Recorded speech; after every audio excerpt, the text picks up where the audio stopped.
Buenas tardes. Vamos a ver nuestra primera clase, va a ser sobre nucleótidos y metabolismo.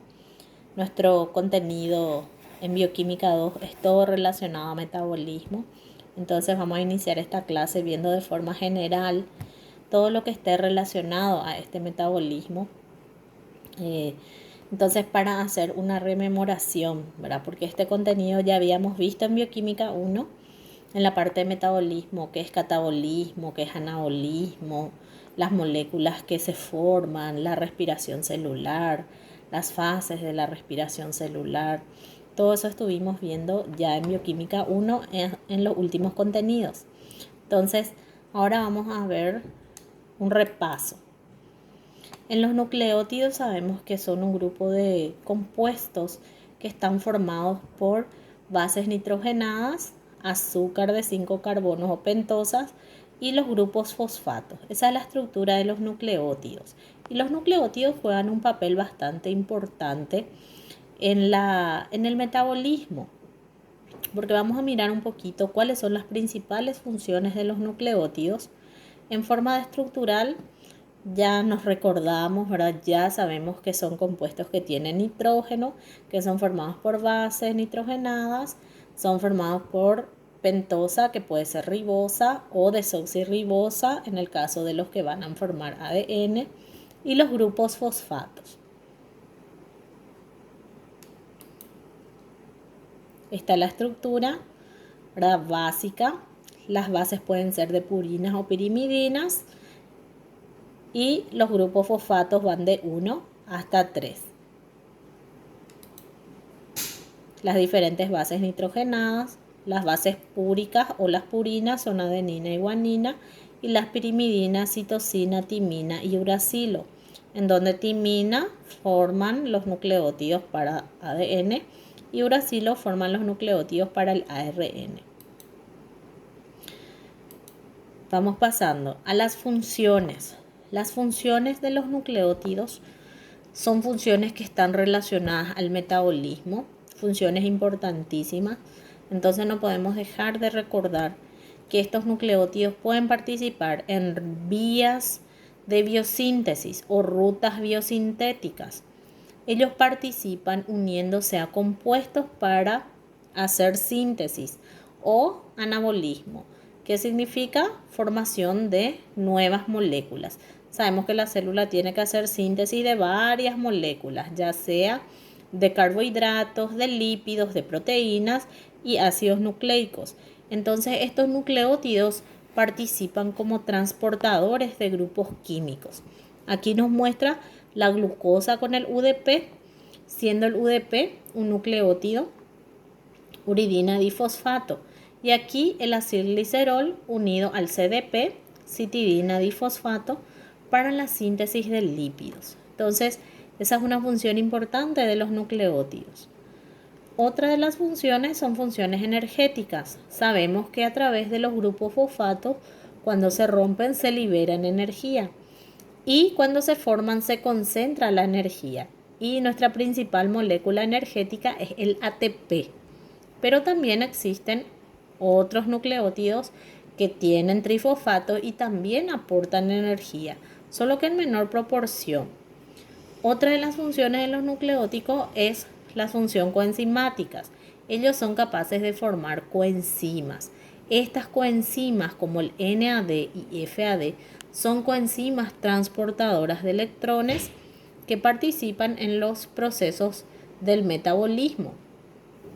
También la función de reguladoras o regulaciones, como por ejemplo regulan las actividades enzimáticas o regulan los procesos de transducción de señal, como el ATP es un regulador alostérico y el AMP cíclico, que es un segundo mensajero importante dentro de las células. Entonces también es un nucleótido y que tiene funciones de regulación. Y las funciones estructurales, que son formando los ácidos nucleicos ADN o DNA y el ARN o RNA. Esas son las principales funciones de los nucleótidos. Entonces, siguiendo con nuestras clases, vamos a iniciar a lo que es el metabolismo. Vimos acá que los nucleótidos pueden participar de todo esto, pero nosotros vamos a enfocarnos en el metabolismo en sí. El metabolismo, ¿qué se trata ese metabolismo?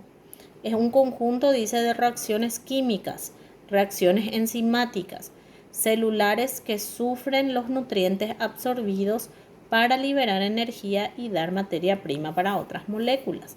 Se libera energía para formar otras moléculas. Todas las células requieren de energía para sus funciones. Esas reacciones van a ser catalizadas por enzimas, por eso se las llama reacciones enzimáticas.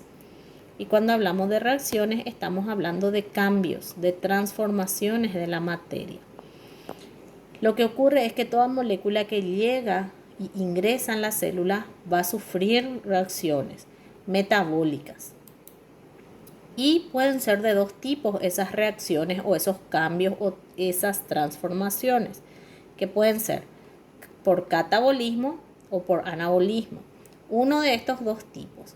Si sufre reacciones de catabolismo, van a ser, dice que, proceso de degradación de las moléculas en otras mucho más pequeñas con consecuente liberación de energía. Los procesos catabólicos van a ser que una molécula se degrade para dar otras moléculas menores y en ese proceso se libera energía química. La energía química puede ser en forma de ATP, GTP, NADH, FADH2. Y el anabolismo es el proceso de síntesis de moléculas y macromoléculas con utilización de energía. En el anabolismo se fabrican moléculas, no se degradan. Entonces, esa síntesis de moléculas nuevas usa energía. Y eso es lo que ocurre como metabolismo. Todas las moléculas de sustancias que entran dentro de las células van a sufrir uno de esos dos tipos de reacciones, o catabolismo o anabolismo. Entonces, cuando ingresan esas biomoléculas, que son los que vienen de la digestión de lo que nosotros ingerimos con los alimentos, estas biomoléculas van a dar metabolitos, o sea que otras sustancias se van a transformar en otras y por catabolismo esos anabolitos van a liberar energía formando ATP, GTP, NADH o algunas otras moléculas energéticas que sirven para las funciones vitales de la célula. Una proporción en todo ese proceso metabólico es liberada en forma de calor. En forma de calor también perdemos energía. Y en este proceso de transformaciones que conecta el catabolismo con el anabolismo, hay moléculas energéticas que se forman. Y eso es lo que le mantiene a la célula para que la célula pueda hacer sus funciones normales.